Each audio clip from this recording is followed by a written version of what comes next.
একটা ভিডিও নিয়ে শুরু করলাম। আসসালামু আলাইকুম everyone, welcome to back to my channel. দূরে কাছে যে যেখান থেকে আমার ভিডিওটা দেখছেন, আশা করি আল্লাহর রহমতে সবাই ভালো আছেন, আমরাও ভালো আছি। নতুন একটা ভিডিও নিয়ে শুরু করলাম। আজকের ভিডিওটা সকাল থেকেই শুরু করেছি। আজকে ভিডিওতে আমি আমার আপুদের এবং ভাইয়াদের সাথে কয়েকটা কথা বলবো। যেরকম অনেকেই আছেন কমেন্টে লিখেন যে আপু আপনি আমার ভিডিওটা দেখেন না, আমার চ্যানেলে আসেন না।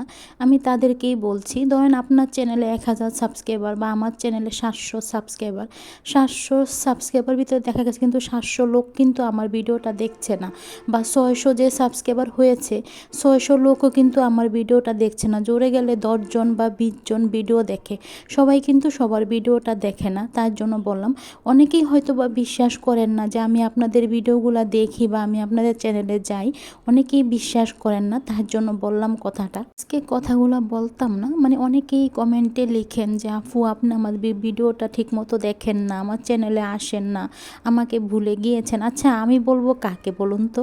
আমার যে চ্যানেলে 600 সাবস্ক্রাইবার হয়েছে বা 700 সাবস্ক্রাইবার হয়েছে, আমার চ্যানেলে কিন্তু ঠিকমতো 700 লোক কিন্তু ভিডিও দেখে না। মানে আমি যে কমেন্টগুলো পাই বা লাইকগুলো করা হয়, জোরে গেলে 20 জন বা 10 জন এরকম বা 25 জন ভিডিও দেখে বা 25টা লাইক পরে, দেখা গেছে আমার চ্যানেলে কিন্তু 100 জনও কিন্তু ঠিকমতো ভিডিও দেখে না। তাহলে আমি কাদের কাছে বলবো বলুন তো? আমি কিন্তু আপনাদের ভিডিওগুলো সময় করে ঠিকই দেখে দিই, হয়তো বা আমি কমেন্টটা লিখি না, কিন্তু লাইক দিতে কিন্তু আমি ভুলে যাই না। তার জন্য বললাম কথাটা। এই যেরকম অনেকেই আছে চ্যানেলে সাবস্ক্রাইবার করে দেয়, আবার দেখা যাচ্ছে যখন চ্যানেলে সাবস্ক্রাইবারটা করে দিই তখন কিন্তু আমার চ্যানেলে ভিডিও দেখতে আসে না। আমি কিন্তু তাদেরকে কমেন্ট করে বলি না যে আফু বা ভাইয়া আপনি আমার চ্যানেলে আসেন না কেন, ভিডিও দেখেন না কেন। আমি একটা কথাই বুঝি, যার ভালো লাগবে সে ভিডিও দেখবে, যার ভালো না লাগবে সে কিন্তু আমার বা আপনার কারো ভিডিও দেখবে না। যতই আপনি ভালো ভিডিও বানান আর আপনি ভিডিও খারাপ বানান, আমি সোজা কথাই বুঝি যে যার ভালো লাগবে সে আসবে, তার মন মতো হবে।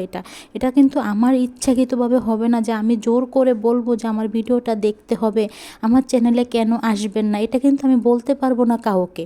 হয়তোবা আমার কথাটা অনেক আফুর এবং ভাইয়ার এবং সবার কাছেই খারাপ লাগতে পারে, আমি কথাটা বলেছি। যদি কারো কাছে খারাপ লেগে থাকে তার জন্য আমি আন্তরিকভাবে দুঃখিত। আমি কাউকে কোনো কষ্ট দিয়ে কথাটা বলতে চাইনি, মানে আমাকে যেরকম কমেন্ট লিখে বলে তার জন্য আমি কথাটা আজকে আপনাদের সাথে শেয়ার করলাম ভিডিওর মাধ্যমে। জানি না যে আপু কমেন্টটা লিখেছে, আমি তার কমেন্টটা পড়েই তারপরে কিন্তু কথাগুলো বললাম। জানি না সে আমার ভিডিওটা দেখবে কিনা বা আদৌ আমার ভিডিওটা শুনবে কিনা। এটা হচ্ছে বিকালের ভিডিও। বিকালের পরে পিঠা বানানো হয়েছে, ভাপা পিঠা আমার আম্মা বানিয়েছিল। আমি পিঠা বানানোর সময় কোনো ক্যামেরা করিনি, আমার না পিঠা খেতে ইচ্ছে করছিল, তার জন্য কিন্তু আমার আম্মা বানিয়েছে পিঠা। তো আমার বাসায় কিন্তু গুড় ছিল না, মানে শুধু চিনি দিয়ে বানিয়েছে। তার জন্য বললাম, পিঠাটা কিন্তু খেতে ভালো লাগছিল। গরম গরম পিঠা, মানে শীতের সময় কিন্তু গরম গরম পিঠাই কিন্তু খেতে ভালো লাগে। বন্ধুরা আমি তো এখন ভিডিওতে ভয়েসটা দিচ্ছিলাম, আপনারা ভয়েসে বিভিন্ন শব্দ পেতে পারেন, বাইরে বাইরের শব্দও থাকতে পারে, চিল্লাপাল্লা শব্দও থাকতে পারে, গাড়ির শব্দও কিন্তু আসতে পারে। যেহেতু আমি এখন ভয়েসটা দিচ্ছি, আর রাতে কিন্তু ভয়েসটা দিতে পারি না, তার জন্য কিন্তু আমি দিনই ভয়েসটা দিয়ে নিচ্ছিলাম। তা নাহলে দেখা যাচ্ছে আমি ভিডিওটা ছাড়তে পারবো না আজকে, তার জন্য কিন্তু ভয়েসটা দিয়ে নিচ্ছিলাম। প্লিজ আপনারা ক্ষমা সুন্দর দৃষ্টিতে দেখবেন, আর আমার কথায় যদি কোনো ভুল ত্রুটি হয়ে থাকে তাহলে আপনারা ক্ষমা সুন্দর দৃষ্টিতে দেখবেন।